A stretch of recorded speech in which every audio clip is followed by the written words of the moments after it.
దేవుని వాక్యాన్ని ధ్యానిద్దాం. సర్వోన్నత సర్వశక్తిమంతుడ వాక్యమైన దేవ, పరిశుద్ధాత్మ దేవ, సంగముల మధ్య సంచరించు ప్రభువాన్ని అనుకరించిన వాక్యం ధ్యానించబోతుండగా ఈ స్థితిలో ఉండగా విశేషమైన పరివర్తనలు లేవు. మా తండ్రి మాట్లాడి శ్రేష్టమైన ఆత్మీయ ఆహారవాత్మలు మా జీవితాన్ని పవిత్రపరిచి నా దేవుడు నామమున నజరేయుడైన యేసుక్రీస్తు వారి అతి పరిశుద్ధ నామమున ప్రతిమాని వేడుకుంటున్నాము తండ్రి. ఆమేన్. మనం చదివిన కీర్తన గ్రంథము 18వ అధ్యాయము మొదటి వచనం మరొకసారి మనము చదువుతున్న 18వ అధ్యాయంలో, యెహోవా నా బలమా, నేను నిన్ను ప్రేమించుచున్నాను. యెహోవా నా ఇష్టము, నా కోట, నన్ను రక్షించువాడు, నా కేడేము, నా రక్షణ దుర్గము, నా ఉన్నత దుర్గము, నా దేవుడు, నేను ఆశ్రయించి ఉన్న నాకు. భక్తుడు అంటున్నాడు, యెహోవా నా బలం. మొదటి మాట చూసినట్లయితే బలం ఎవరిది? దావీదుదా? కాదు. బలము యెహోవాది. అది కూడా కాదు. యెహోవా నా బలం అంటున్నాడు. యెహోవా నా బలం అంటున్నాడు భక్తుడు. నా తోడుకుంటున్నాడు. నా బలము కాదు, యెహోవా దేవుడు నాకు తోడుగా ఉండి నా వెంట ఉంటున్నాడు, నా బలమై ఉంటున్నాడు అని చెప్పేసి భక్తుడిగా మాట్లాడుతున్నాడు. నా బలమా యెహోవా, నా జ్ఞానమా యెహోవా, నా జీవమా యెహోవా అని భక్తుడు ప్రకటించినట్లుగా అనేక చోట్ల మనం కీర్తన గ్రంథంలో మనం చూస్తాం. దేవుని ఎంతో భయభక్తులు కలిగి తన జీవితాన్ని జీవించినట్లుగా మనము చూస్తాము. ఏ స్థితిలో ఉన్నా, గొర్రెల కాపరిగా ఉన్నా, కొండలలో లోయలలో దాక్కుంటూ ప్రాణ భయముతో తిరుగుతున్న, దేశానికి రాజుగా 40 సంవత్సరములు పాలించిన దావీదు భక్తి జీవితంలో ఏమాత్రమూ మార్పు లేదు. యెహోవా నా బలము, యెహోవా నా శక్తి, యెహోవా నా జ్ఞానము, యెహోవా నా జీవము, యెహోవా నా ఆయుష్షు, నా సమస్తము అని జీవించాడు. అయితే ఈ లోకంలో మనం చూసినట్లయితే చాలా మంది మనం చూస్తున్నాము, సొంత బలాన్ని, సొంత జ్ఞానాన్ని, ధనాన్ని, అధికారాన్ని ఆశ్రయించే వారిగా మనం చూస్తున్నాము. వాటిని దేవుని స్థానంలో ఉంచుకుని జీవించే వారిని అనేక మందిని ఈరోజు మనము ఈ లోకంలో మనం చూస్తున్నాము. అలా పరిశుద్ధ గ్రంథంలో కూడా అనేక మంది అలా జీవించే వారు కూడా ఉన్నట్టు. ఒకసారి వీటిలో ఏదో క్లుప్తంగా ఈరోజు మనం ధ్యానిస్తాము. ఈరోజు ఏది గొప్పదో ఒక్కసారి మనం క్లుప్తంగా ధ్యానిస్తాం. ఈరోజు మనం చదివిన పాట మాత్రమేని బట్టి మొదటి రాజులో 3వ అధ్యాయము 16-28లో ఈ పాట భాగంలో మనం ఇక్కడ పిల్లలకు బాగా పరిచయం ఉన్న పాట భాగమే ఇది. ఇక్కడ 2 స్త్రీలను మనం చూస్తాము. ఒక 2 స్త్రీలను చూస్తాము. ఆ 2 స్త్రీలు రాజైన సొలొమోను ఎద్దుకు వచ్చారు. ఆ 2 స్త్రీలు కూడా ఎవరు? వేశ్యలు. 2 స్త్రీలు కూడా వేశ్యలు. వేశ్య అంటే మనకు తెలుసు, తప్పు సంపాదన కోసం తన శరీరాన్ని అమ్ముకునేది, వందల కొలది పురుషులకు శారీరక సంబంధం ఉండేది, అక్రమమైన జీవితము, విచ్చలవిడి జీవితం కలిగిన స్త్రీలు వీరి 2. సొలొమోను రాజుకు వచ్చిన 2 కూడా వేశ్య జీవితం చేసిన స్త్రీలు, నీతి న్యాయం లేని స్త్రీలు వీరి 2. ఎందుకంటే దేవుని భయం లేని స్త్రీలు. దేవుడు ఉన్నాడు, దేవుడు చూస్తున్నాడు, దేవుడు శిక్షిస్తాడు అన్న భయం లేని స్త్రీలు.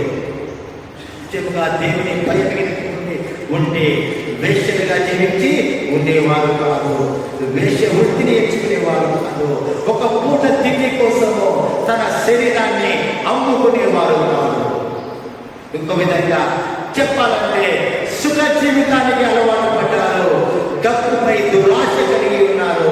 కష్టపడి డబ్బులు సంపాదించుకుందాము, పోషించుకుందాము, సమాజంలో గౌరవ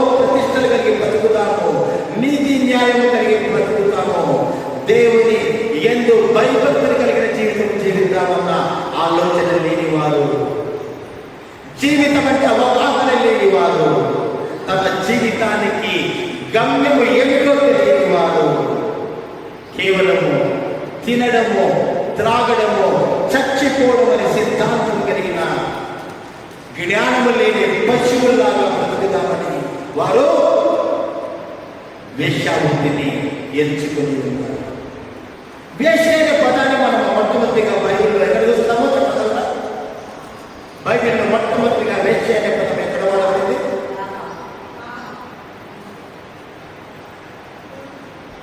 ఆదికాండము 34-35లో ఈ మాట వ్రాయబడి ఉంది. తన మామయ్య లాభం నుండి విడుదల పొందుకొని తన భార్య పిల్లలతో కలిసి యాకోబు కనాను దేశంలో ప్రవేశించి శెకెము అనే పట్టణంలో నివసిస్తాడు. అప్పుడు ఆ పట్టణాన్ని వెళ్ళే అతని కుమారుడు యాకోబు కుమార్తె అయిన దీనాను మోహించి ఆమెను బలవంతంగా తీసుకొని వెళ్తాడు. తన కోరికను తీర్చుకుంటాడు బలవంతంగా. ఇంకా హకీమని పేరు రాయబడింది. అది చూసి యాకోబు కుమారుడైన లేవి షిమ్యోను కుట్ర పన్ని తన చెల్లి అయిన దీనాను చెప్పిన అతనితో పాటు ఆ పట్టణాన్ని అంతటి కూడా వాళ్ళు ఆశీర్వదిస్తారు. అప్పుడు వారు వాడిన మాట, ఒక వేశ్య పట్ల ప్రవర్తించినట్లు నా చెల్లెలి పట్ల వారు ప్రవర్తించారు, అందుకే మేము కుట్ర చేసి అతన్ని చంపివేశామని తన తండ్రి చెప్పినట్లుగా మనం చూస్తున్నాం. సో వేశ్య అనే వృత్తి ఎందుకు ఈ మాట చెప్తున్నానంటే, వేశ్య అనే వృత్తి, వేశ్య జీవితము అతి ప్రాచీన కాలంలో నుంచి ఉంది. అంత మాత్రమే కాకుండా పైన వాడిన మాటల ప్రకారము వేశ్యకు తన శరీరంపై ఏమాత్రం హక్కు ఉన్నదని కూడా ఆ మాట మనకు తెలియజేస్తుంది. ఆమె పట్ల ఎట్లయినా ప్రవర్తించవచ్చు అనే అర్థం కూడా ఆ మాట మనకు తెలియజేస్తుంది. అయితే ఇక్కడ కనుక మనం గమనించినట్లయితే, దేవుడు ఇశ్రాయేలు ప్రజలను ప్రత్యేకపరిచి ఐగుప్తు దేశం నుండి కనాను దేశానికి నడిపించినప్పుడు మార్గ మధ్యములో వారికి ధర్మశాస్త్రాన్ని ఇస్తాడు. నేను మిమ్మల్ని ప్రత్యేకపరిచాను, మీరు నా ప్రజలు, మీరు పరిశుద్ధ జన్మగా జీవించాలి, మీరు పరిశుద్ధ జన్మగా జీవించాలి. అందుకే దేవుడు చాలా స్పష్టంగా ఇశ్రాయేలు ప్రజలకు ఆజ్ఞయించాడు, మీలో వేశ్య అనే వృత్తి గల స్త్రీ ఉండకూడదు, మీలో వేశ్య అనే వృత్తి గల స్త్రీ ఉండకూడదు. వేశ్య అనే పదము ఇశ్రాయేలు దేశంలో వినపించకూడదని ఆజ్ఞయించాడు. ఒకసారి మనం లేవికాండము 19:29 ఒకసారి మనం చూద్దామా? లేవికాండము 19:29 వచనము.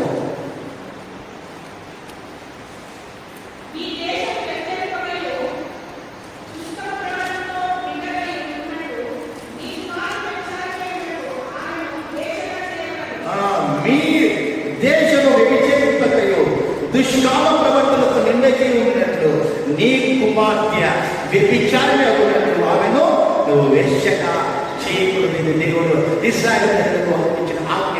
ఆ కాలంలో వేశ్య అనే వృత్తి ప్రబలంగా ఉంది కాబట్టి దేవుడు చాలా స్పష్టంగా ఆజ్ఞ ఇచ్చి ఉన్నాడు. అలాగే ద్వితీయోపదేశ కాండము 23 ఒకసారి మనం చూద్దాం. ద్వితీయోపదేశ కాండము 23.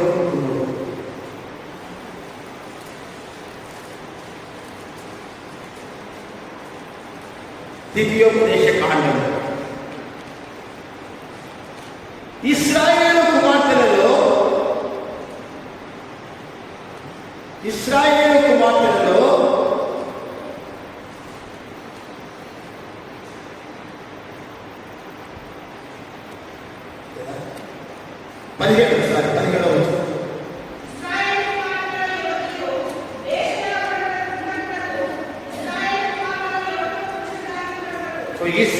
కుమార్తెలలో ఏ స్త్రీ కూడా వేశ్య వృత్తి కలిగి జీవించకూడదని దేవుడు ఆజ్ఞయించున్నాడు.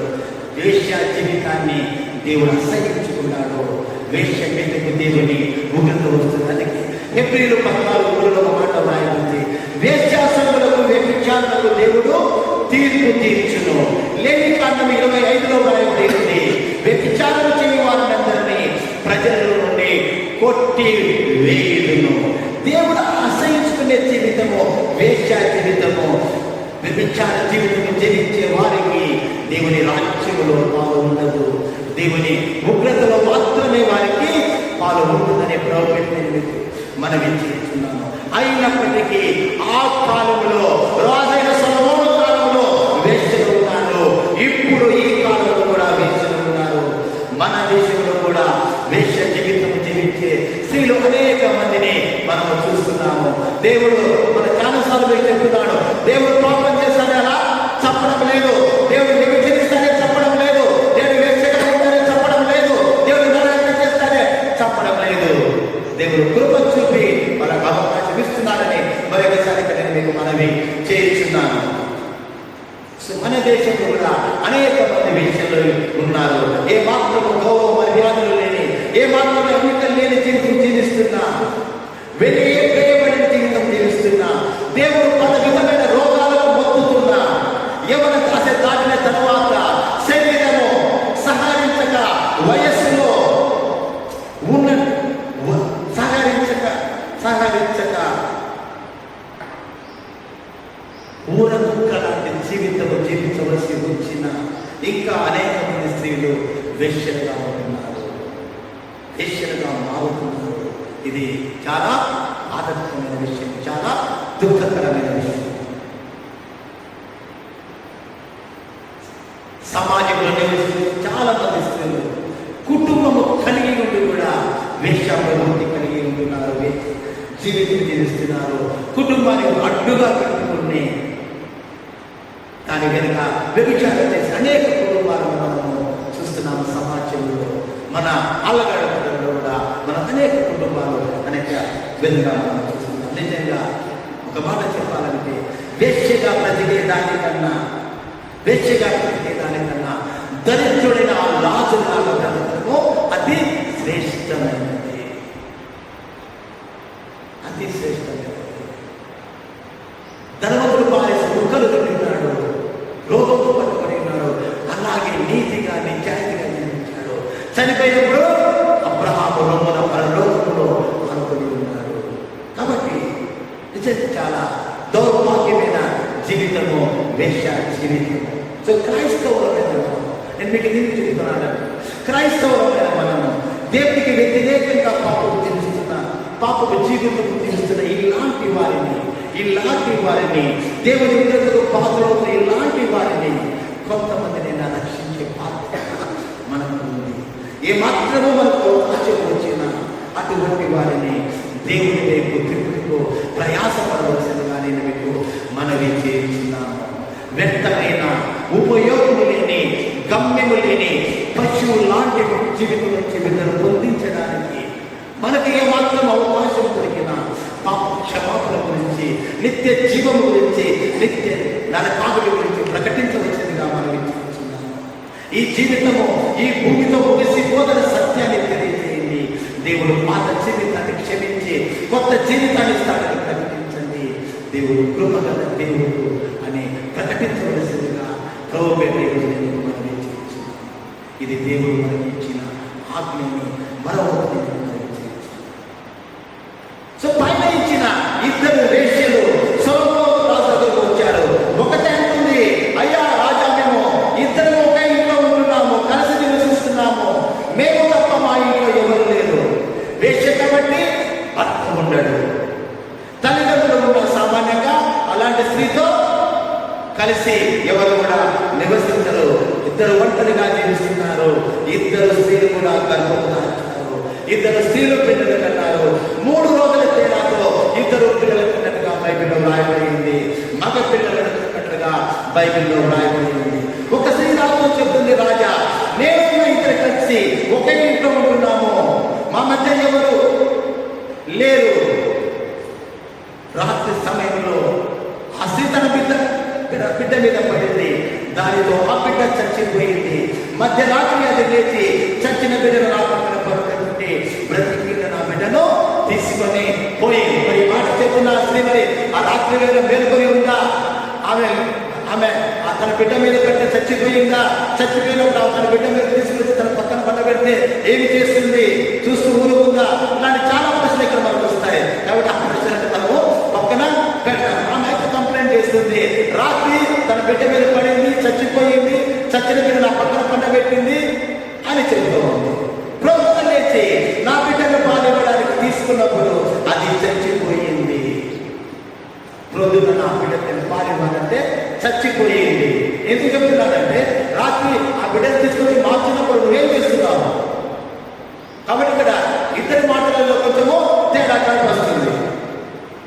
ప్రొద్దున లేచి నా బిడ్డకు నేను పాలిస్తానని చూసినప్పుడు, నిదానంగా చూసినప్పుడు బిడ్డ నాది కాదని తెలిసిపోయింది. బిడ్డ తీసుకుంది, చచ్చిన బిడ్డను నా పక్కన పెట్టింది. బ్రతికిన నా బిడ్డను తీసుకుని పోయి చచ్చిన బిడ్డను నా పక్కన పండబెట్టింది. భయంకరమైన స్త్రీలు ఇద్దరు ఎవరికో బిడ్డలు కన్నారు. నిజానికి అటువంటి భయంకరమైన జీవితం జీవిస్తూ పిల్లలు కడకుండా ఉండవలసింది ఆ ఇద్దరు స్త్రీలు కూడా. అయినా పిల్లలు కన్నారు, కానీ కనీసము జాగ్రత్తగా పెంచాలన్న మనస్సు కూడా లేదు. పుట్టించుకున్న వారు కనీసము బిడ్డలను చక్కగా పెంచుకోవాలన్న ఆలోచన కూడా ఆ స్త్రీకి లేదు. నిర్లక్ష్యమైన ప్రజలు జీవిస్తున్నారు, భయభక్తులు లేని జీవితం వాళ్ళు జీవిస్తున్నారు.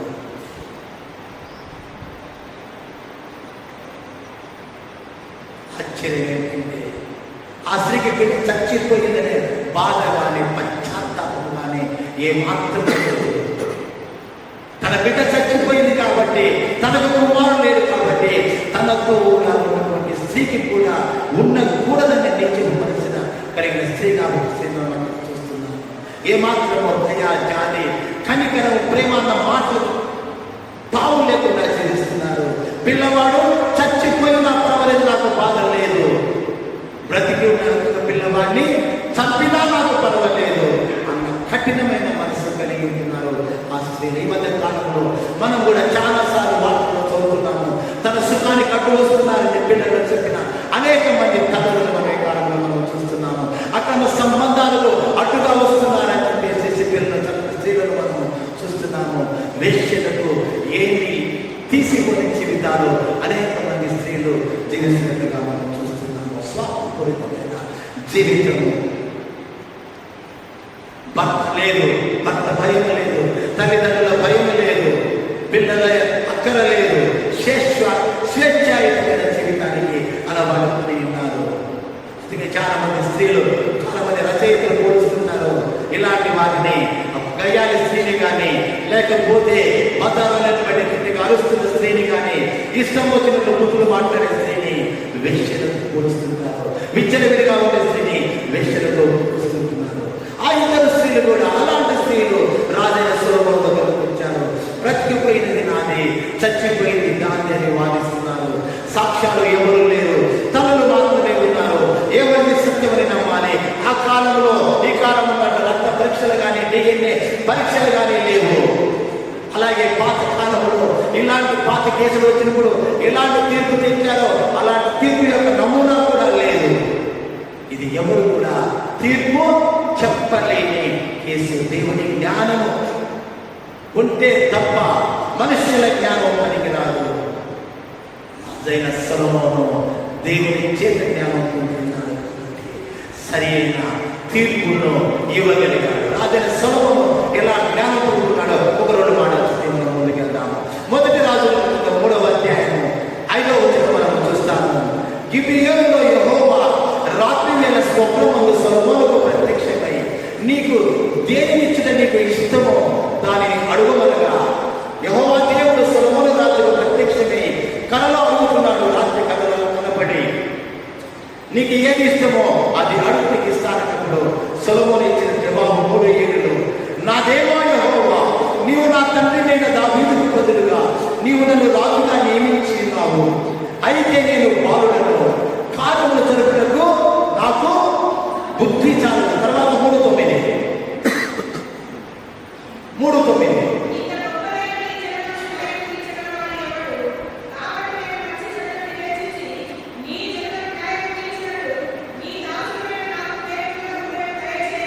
యెహోవా దేవుని జవాబు చూస్తాము. సొలొమోను అడుగుతున్నాడు, అయ్యా నాకు వివేకాన్ని తండ్రి, బుద్ధి వివేకాన్ని నాకు ప్రభువా, నాకు జ్ఞానం అనుగ్రహించండి. యెహోవా దేవుని అడిగినప్పుడు యెహోవా దేవుడు అంటాడు, నీవు దీర్ఘాయుష్యము, ఐశ్వర్యమును, శత్రు ప్రాణాన్ని అడగక వివేకం కావాలి అడుగుతున్నావు కాబట్టి 3:12 అంట. చదవ ఒకసారి 3:12.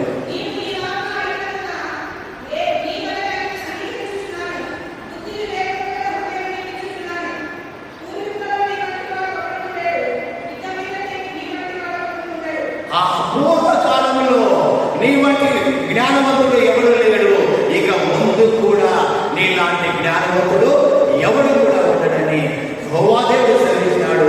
మాట ఇచ్చినట్లుగా మనం చూస్తాం. ఈ విధంగా దేవుణ్ణి అడిగి సొలొమోను జ్ఞానాన్ని పొందుతున్నాడు.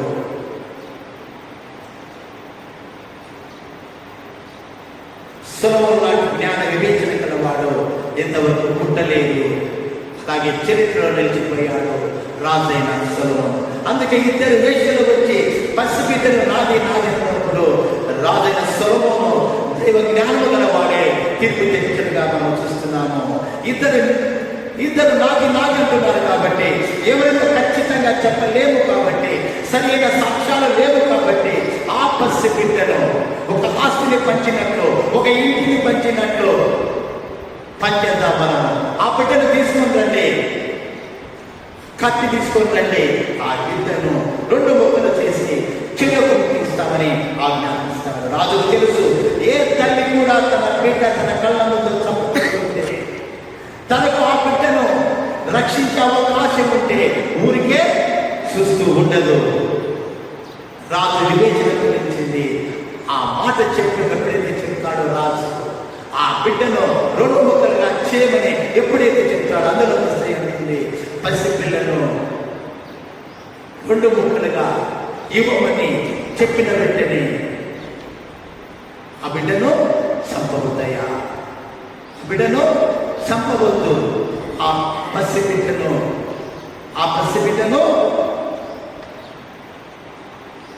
ఆ ఒక్క స్త్రీకి అయ్యా, నాకు ఆ బిడ్డ అక్కర్లేదయ్యా, ఆ బిడ్డ ఆమెకి ఇచ్చేసేసి అంటుంది.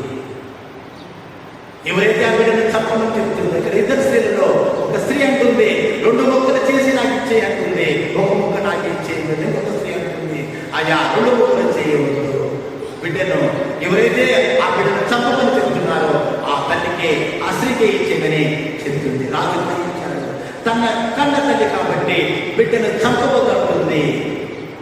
వేశ్య ఆయన కూడా కొంత చాలా చూపించింది తన కొడుకు కన్న తల్లికి. ఇంకొక స్త్రీ కన్న తల్లి కాదు కాబట్టి 2 ముక్కలైనా పర్వాలేదు చంపివేయడం అద్భుతమైన తీర్పిచ్చినట్లుగా మనం చూస్తున్నాము. చంపమని చెప్పిన స్త్రీని నిజమైన తల్లి అని సొలొమోను రాజు తీర్పు చెప్పినట్లుగా మనం చూస్తున్నాము. ప్రజలందరూ కూడా తీర్పు చూసి ఆశ్చర్యపోయారు. సొలొమోను రాజు దైవ జ్ఞానంతో నింపబడి ఉన్నారని చెప్పేసి వాక్యములో వ్రాయబడినట్లుగా మనము చూస్తున్నాం. మహాజ్ఞానవంతుడనే చరిత్రలో నిలిచిపోయాడు సొలొమోను. ఆయన జ్ఞానము మాటలు వినడానికి చుట్టుపక్కల దేశాల నుండి రాజులు కానుకలు తీసుకుని వచ్చేవారు. చుట్టుపక్కల దేశాల నుంచి కానుకలు తీసుకుని వచ్చేవారు ఆయన మాటలు వినడానికి. ఆయన నోటిలో నుంచి మాటలు వస్తే అవి విని తన జ్ఞానాన్ని పొందుకోవడానికి, తమ యొక్క జ్ఞానాన్ని పెంచుకోవడానికి వచ్చేవారు. ఎక్కడి నుంచి వచ్చింది ఆ జ్ఞానం? ఎక్కడి నుంచి వచ్చింది జ్ఞానం? సొలొమోను. ఎవరిచ్చారు జ్ఞానం? సొలొమోను. ఎవరిచ్చారు రాజు సొలొమోను జ్ఞానం? ఆకాశంలో చూడకుండా భూమి నడుస్తూ ఉండాలా? ఎక్కడి నుంచి వచ్చింది? ఎక్కడి నుంచి వచ్చింది జ్ఞానం? దేవుడు ఇచ్చాడు. దేవుడిని అడిగాడు, దేవుడు ఇచ్చాడు. ఎంతసేపు మొత్తంలో ఏముంది తెలుసు. దేవుడిని అడిగాడు, నాకు వివేచన జ్ఞానమే అంటే దేవుడు ఇచ్చాడు అతనికి. సో ఆ జ్ఞానం ఎక్కడి నుంచి వచ్చింది చెప్పండి. ప్రాణం దేవుడు మనకు జ్ఞానము, బుద్ధి, వివేచన, వివేకము కావాలంటే ఎవరు అడగాలి? దేవుడిని అడగాలి. టీచర్లు రావడం లేదు, పుస్తకాలు రావడం లేదు. దేవుడు ఇచ్చేది జ్ఞానమే. ఆ జ్ఞానమే శాశ్వతమైనది, శ్రేష్టమైనది. సో మనకు జ్ఞానం కావాలంటే దేవుణ్ణి అడగాలి. దేవుని వల్ల ఆ జ్ఞానాన్ని పొందుకుని అద్భుతమైన తీర్పు ఇచ్చినాడు. మీరు జాగ్రత్తగా మరొకసారి చదవండి. మామూలుగా ఇచ్చే తీర్పు కాదది. సొలొమోను ఇచ్చిన తీర్పు అద్భుతమైన తీర్పు ఇచ్చింది. సో అలాంటి ఇంకొక వ్యక్తిని మనం చూస్తాము. అలాంటి చరిత్రలో తెలిసిన ఇంకొక వ్యక్తిని మనం చూస్తాము. జ్ఞానానికి మారు పేరు కాదు కానీ బలానికి మారు పేరు ఆయన. ఎవరు అతను? బలానికి మారు పేరు పరిశుద్ధ గ్రంథంలో రాయబడిన పేరు సంసోన్. బలానికి మారు పేరు ఎవరు? జ్ఞానానికి మారు పేరు ఎవరు? సొలొమోన్, కింగ్ సొలొమోన్. జ్ఞానానికి మారు పేరు కింగ్ సొలొమోన్, బలానికి మారు పేరు సంసోన్. స్పష్టంగా రాయబడింది. ఈ లోక ప్రపంచంలో బలవంతుడు ఎవరంటే సంసోను పేరే వస్తుంది. జ్ఞానవంతుడు ఎవరంటే సొలొమోనే వస్తుంది. సొలొమోను జ్ఞానవంతుడు పుట్టలేదని దేవుడు, పుట్టడని కూడా దేవుడు సెలవించినట్టుగా మనము చూస్తాం. సో 14:5 మనం చూస్తాం ఆయన బలం ఏమిటో.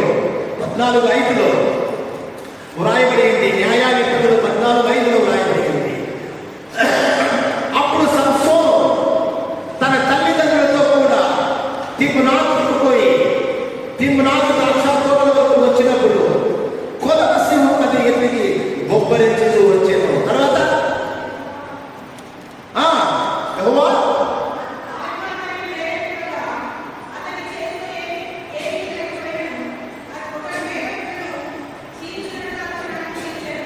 ఏం చేశాడు? సంసోను ద్రాక్షతోటలో పడి ప్రయాణం చేస్తున్నప్పుడు ఒక సింహం వచ్చింది. ఏమొచ్చింది? సింహం వస్తుంది. సింహం వస్తుంది ఏం చేస్తామో అది ఏం చేయకపోతే చచ్చిపడిపోతాం. సింహం వచ్చిందంటే మనము ఏమి చేయకపోతే మనకి పడిపోతాం. ఇష్టం ఏమైనా చేస్తుందంటే. కానీ సొలొమోను ఏం చేశాడు? ఒక మేక పిల్లను చీల్చినట్లు, ఒక మేక పిల్లను ఎలాగైతే మనం చీల్స్తామో ఆ విధంగా చీల్చినట్టుగా వాక్యంలో రాయబడింది. సొలొమోను ఒంటి పైన ఒక గాయము కాలేదు. సొలొమోను ఒంటి పైన ఒక రక్తపు చుక్క పడలేదు. కానీ సొలొమోను సింహాన్ని ఒక మేకను చీల్చినట్లు చీల్చగలరు. ఎవరైనా చీల్చగలరా? కనీసం మేకను చీల్చగలము మనము? మేకను గట్టిగా పట్టుకోవడానికి కూడా 10 నిమిషాలు గట్టిగా పట్టుకోలేము. అది బ్యాట్ అయినా కదా వదిలిపెట్టేసి మొత్తం వెళ్ళిపోతుంది. అటువంటిది సింహాన్ని చీల్చేశారు. అది సంసోను యొక్క బలము, అది సంసోను యొక్క శక్తి. సింహాన్ని 2 ముక్కలుగా చేసే శక్తి కలిగినాడు. అలాగే 15 ఒకసారి మనం చూద్దాము. అతడు గాడిద యొక్క ఒకసారి 15-14 అతడు లేహికి వచ్చే వరకు అతడు గాడిద యొక్క పచ్చి తవడైన పట్టుకొని 15-14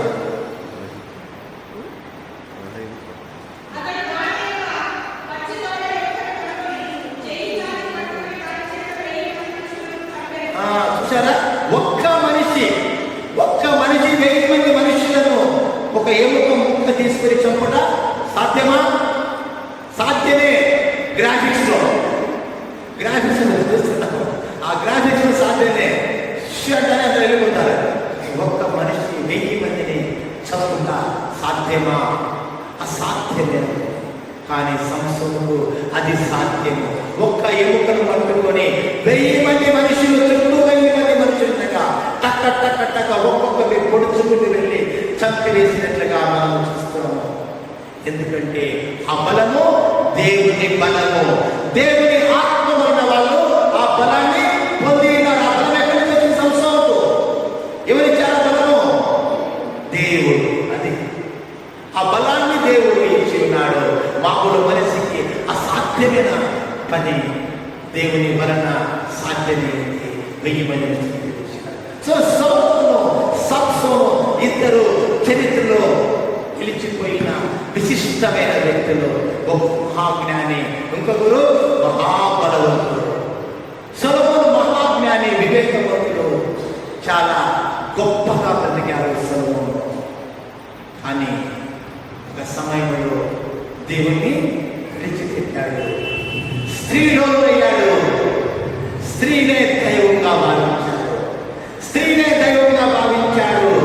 అధికారికంగా 1000 మంది భర్తలు కలిగి ఉన్నారు. అనధికారికంగా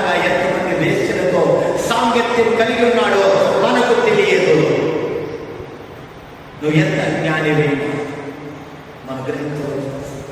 నువ్వు ఎంత జ్ఞానివైనా దేవుని తోడు లేకుంటే, దేవుని నడిపింపు లేకుంటే అది వెర్రితనంగా మారిపోతుంది, వెర్రి చేష్టలు చేస్తుంది,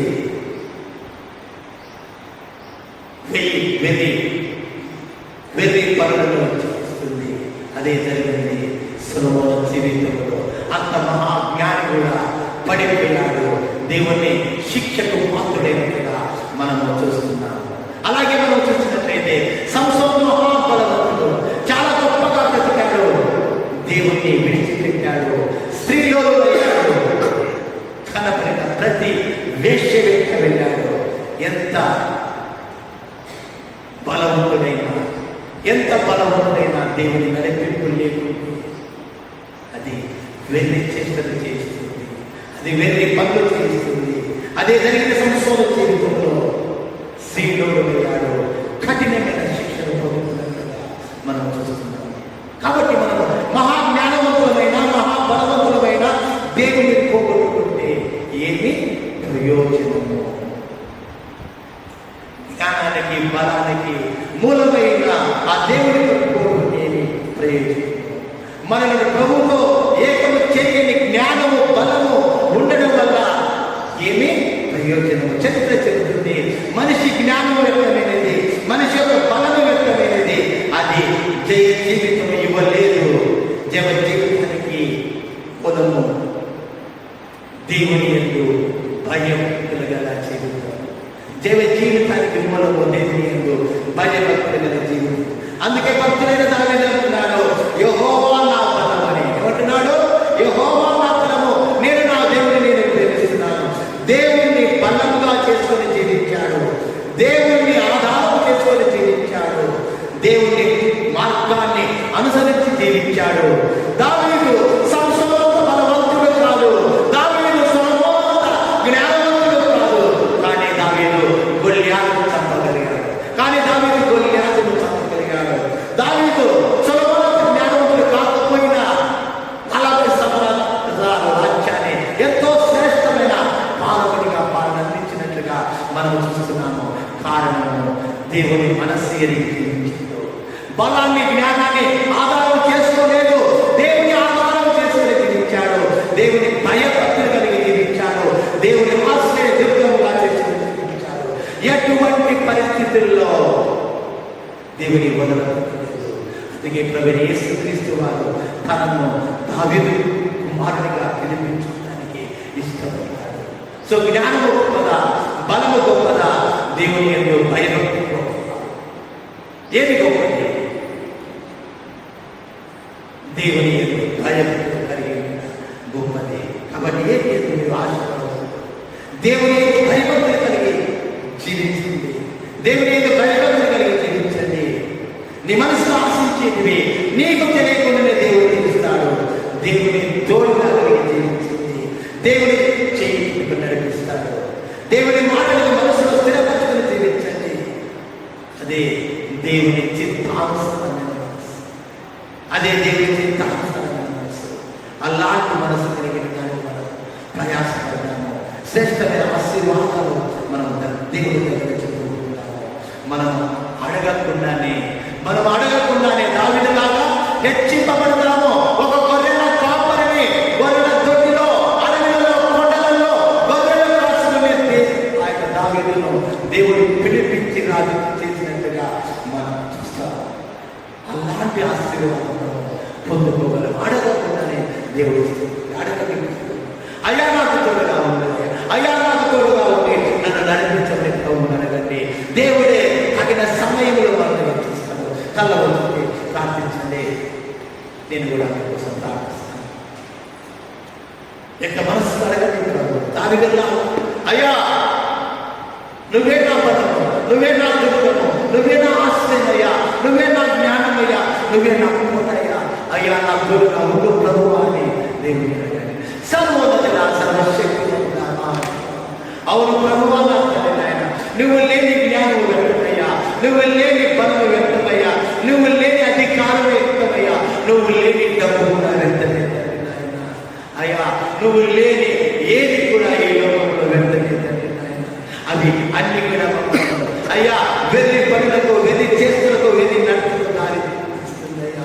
అయ్యా చూపు నా ప్రభు కదా తండ్రి నాయన. ఇదిగో ప్రభు దావీదులాగా అయ్యా నా బలమా, నా దుర్గమా, నా కోట, నా జ్ఞానమా, నా ప్రాణమా, నా జీవమా అని అయ్యా నిన్ను ఆధారాలు చేస్తుంది తండ్రి. నిన్ను ప్రేమించే వారిగా తండ్రి యెహోవా నా బలమా, నేను నిన్ను ప్రేమిస్తున్నాను అని నా తండ్రి దావీదు చెప్పిన లాగా ప్రభువా మేము చెప్పుకున్నట్టు ప్రభువా అయ్యా మీ ఆజ్ఞలను, నీ బోధనలను, ఉపదేశములను నాయన హృదయంలో నా తండ్రి నాయన ప్రతిష్ఠించుకొని వాటికి లోబడి భాగ్యము మాకు అనుగ్రహించయ్యా. నీ తోడుగా జీవించే జీవితం మాకు అనుగ్రహించుదని వేడుకుంటున్నాం తండ్రి. కృప చూపు తండ్రి. ఇక్కడ ప్రతి బిడ్డ మనసును ముందుకు తండ్రి, నూతన మనసును తండ్రి, హృదయాన్ని తట్టుకు తండ్రి. నూతన సంవత్సరంలో ప్రభువా కొత్త జీవితం కావాలి తండ్రి నాయన. నీ చేయి పట్టుకుని నడిచే జీవితం మాకు కావాలి. ప్రతి బిడ్డకు ఆ జీవితాన్ని అనుగ్రహించమని వేడుకుంటున్నాం. వచ్చిన ప్రతి బిడ్డను జ్ఞాపకం చేసిన తండ్రి నాయన. నాయన తండ్రి ఇంటికి వచ్చినారు వాడిని బిడ్డలు తండ్రి నాయన. ప్రభువా నా తండ్రి నాయన ఆశకరంగా హృదయంతో వచ్చినారు, బాధతో దుఃఖంతో వచ్చినారు నా తండ్రి. కుటుంబంలో సమస్యలు ఉన్నాయి, కుటుంబంలో దుఃఖాలు ఉన్నాయి నాయన, ఆర్థిక ఇబ్బందులు ఉన్నాయి, అప్పులు ఉన్నాయి, గొడవలు ఉన్నాయి. కృపగల తండ్రి కృప చూపు తండ్రి నాయన. అయ్యా చదువులో ఉత్తీర్ణత కావాలి, ఉద్యోగం కావాలి తండ్రి, వివాహం కావాలి తండ్రి నాయన, మంచి ఉద్యోగం కావాలి ప్రభు. ఆశకు వచ్చినటువంటి ప్రభు నీ బిడ్డలను జ్ఞాపకం చేసిన తండ్రి నాయన. హృదయాలు నూతన పరచము సరి చేసి నా తండ్రి నాయన, నా తండ్రి నాయన ప్రభు నీ బిడ్డలు విడుదల కలిగించడం నాయన. అయా నీకు సాక్షులుగా నీకు మహిమకరంగా ఈ లోకంలో వర్ధిల్లినట్లు శ్రేష్టమైన దేవుడు నింపుకొని నా దేవుడు నా ప్రభు నజరేయుడైన యేసుక్రీస్తు వారి ఆది పరిశుద్ధ నామమున బ్రతిమాలి వేడుకొనుచున్నాను పరమ తండ్రి. ఆమేన్.